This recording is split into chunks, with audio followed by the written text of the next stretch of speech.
Mugamba mutya abali ku channel yaffe eyitibwa LN256 mugende maaso n'ogyegattako. Olunaku olwaleero njagala tulabe enfumba gy'ofumbamu enva ze bayita ez'akawo. Kawo yooyo tugenda kufumba kawo omukalu. Kawo omukalu yali kaleekaleko, kawo omubisi bamuseera kuba kati kiro ya kawo omukalu eri ku 6,5 ku 7. Kiro biba bikopo 2 naye kawo omubisi just kakopo kaba kanayisi kanusu 7 ennaku zino. Nze nfumbidde ku nku, nfumbidde ku kyoto, mutaddeko kawo wamala okujja beera nga osiika ebirungo byogenda okuteeka mu kawo. Teekamu obutungulu kola nga buwerako ne butto ono kisinziira bungi bwa kawo gw'olina. Ogwo mudalasini, buti bwa mudalasini tukozesezza buti mudalasini, oyo galiki ate eyo ntangawuuzi.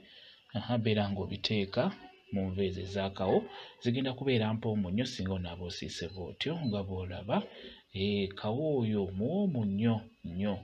Bw'omala teekamu ennyaanya, n'ennyaanya kola nga ziwerako, kisinziira bungi bwa kawo. Naye ennyaanya ezo ze zikola supu ono n'abeera muwoomu.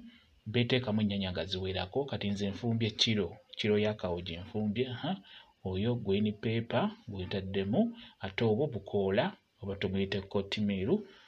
Bukoola oba kotimeru nabwo butaddemu bulungi nnyo. Obukoola obwo mubeere nga mubufuna wamu ne green pepper naye mulungi.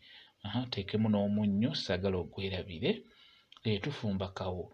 Kati wentaddemu kanzaali simba, oyayitibwa simba gwentaddemu bunzaali nawo bulungi nnyo. Simba oyo mulungi okumuteeka mu nva. Ennyaanya nga bw'ozira beteekamu kaloti, ne kaloti muteekemu oba omulina, naye mulungi nnyo ng'obadde ofumba kawo. Njagala olabe biki ebyo by'osobola okuteekamu ebyangu, mukitegeera. Ate ofumbe kawo abeere muwoomu. Oyo Royco tube muteekemu, mutaddemu 2 mu kiro. Ofumbe kawo abeere muwoomu nnyo. Oyo hasimaati teekamuko. Oyo Royco bwa 2 obulaba bwentaddemu 2 bwe 10. Hasimaati nguze ka 2 nenteekamu makkati gaako sikamazeemu mu kiro. Kati beera tabula bisiike, siika ebirungo ebyo bijje bulungi nga bw'obiraba. Ebirungo ebyo birungi nnyo, bigenda kuwoomesa kawo oyo gw'oba oli mu kufumba. Kati bw'omala teekamu kawo waffe nga bw'omulaba. Kawo nafumbye mukalu. Kawo omubisi talabika ate kyala wa bbeeyi, just kanayisi akakopo kanusu 7, 8, mutwalo. Ne mu dduuka w'ogula omukalu oyo kiro ya nusu 6, ate walala 6,5 ku 7. N'olwekyo nfumbye kawo omukalu. Singa onaateekamu ebirungo ebyo byentaddemu, kawo agenda kufaanana bw'ati, ate agenda kubeera muwoomu nnyo.